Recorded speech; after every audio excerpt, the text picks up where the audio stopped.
Rail লাইনে রক্ষণাবেক্ষণের প্রয়োজন, তাই আজ রাত 11:30 থেকে আগামীকাল সকাল 4:30 শিয়ালদা ডিভিশনে প্রায় 25টি লোকাল ট্রেন বাতিল করা হয়েছে।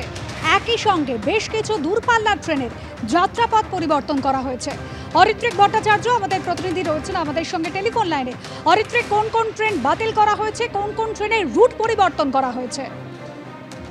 দেখো, মূলত লোকাল ট্রেনই বাতিল করা হয়েছে। আজকে রাত 11:30 থেকে কালকে সকাল 7:30 পর্যন্ত যে ট্রেনগুলো বাতিল করা হয়েছে তার সংখ্যা মোটামুটি 25-এর আশেপাশে। এর মধ্যে নৈহাটি ব্যান্ডেল লোকাল যেমন আছে, তেমনই শিয়ালদা থেকে ছাড়া কৃষ্ণনগর, শান্তিপুর, রানাঘাট, কল্যাণী সীমান্তগামী ট্রেন রয়েছে। অর্থাৎ মেন লাইনের বেশ কিছু ট্রেনকে বাতিল করা হয়েছে আগামীকাল সকাল 7:30 পর্যন্ত।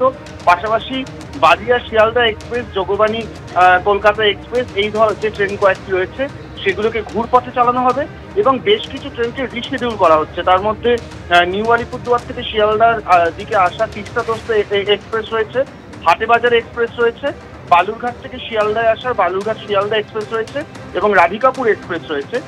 এইগুলোকে প্রত্যেকটি নির্দিষ্ট সময়ের থেকে 2-3 ঘন্টা পরে ছাড়া হবে, এমনটাই জানানো হয়েছে। সকাল 7:30 অবধি এই কাজ চলবে, তারপর ধাপে ধাপে পরিষেবা স্বাভাবিক হবে, এমনটাই কিন্তু পূর্ব রেল সূত্রে খবর। ধন্যবাদ অরিত্রিক।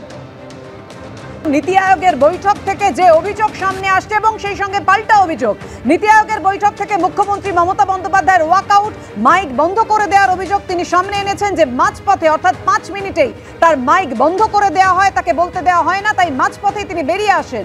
বক্তব্য শেষের আগেই 5 মিনিটের মধ্যে মাইক বন্ধ করে দেওয়া হয়েছে, বারবার বেল বাজিয়ে স্টপ স্টপ বলা হয়, এমনটাই অভিযোগ করেছেন মমতা বন্দ্যোপাধ্যায়। কলকাতায় ফিরেই একেবারে চড়া সুর মমতা বন্দ্যোপাধ্যায়। চন্দ্রবাবু নাইডুকে 20 মিনিট বলতে দেওয়ার অভিযোগ করছেন মমতা বন্দ্যোপাধ্যায়। অর্থাৎ বঞ্চনার কথা, বৈষম্যের কথা সামনে আনছেন তিনি।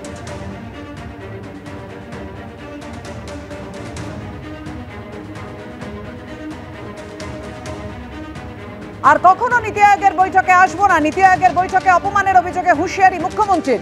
নরেন্দ্র মোদীর পৌরোহিত্যে নীতি আয়োগের বৈঠকে মমতা বন্দ্যোপাধ্যায়ের মাইক বন্ধ করে দেওয়ার অভিযোগ। বৈঠকের মাঝপথেই তিনি বেরিয়ে আসেন, তার মাইক বন্ধ করে দেওয়া হয়েছিল বাংলার বঞ্চনার কথা বলতেই, এমনটাই অভিযোগ করছেন মুখ্যমন্ত্রী মমতা বন্দ্যোপাধ্যায়।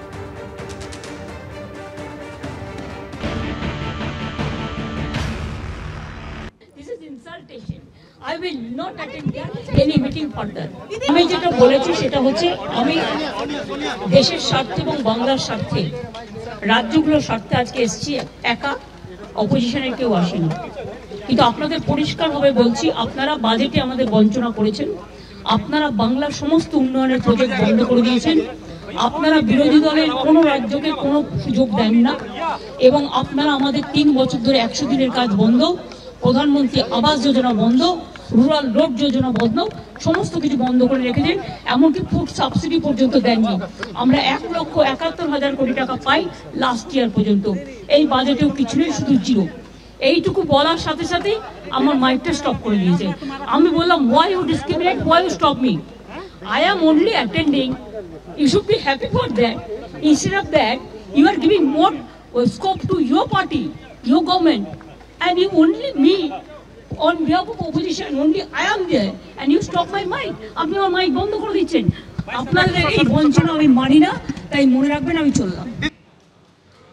আজ নীতি আয়োগের বৈঠকে বিরোধী দলের মুখ্যমন্ত্রীদের মধ্যে একমাত্র মমতা বন্দ্যোপাধ্যায় উপস্থিত ছিলেন এবং সেই বৈঠক শুরু হওয়ার পরে দুপুর 12টা নাগাদ মমতা বন্দ্যোপাধ্যায় বৈঠক ছেড়ে বেরিয়ে আসেন। অপমান করা হয়েছে এমন অভিযোগ করছেন তিনি। এটাও বলছেন তার বক্তব্য রাখার 5 মিনিটের মধ্যে মাইক বন্ধ করে দেওয়া হয়েছে বলে অভিযোগ করছেন তিনি। বলছেন তার কণ্ঠরোধ হয়েছে। এরপর মুখ্যমন্ত্রী কলকাতায় ফিরে আসেন। কলকাতায় ফিরেও অভিযোগে সরব হন মমতা বন্দ্যোপাধ্যায়। কলকাতায় ফিরে কি বলেছেন শোনাবো।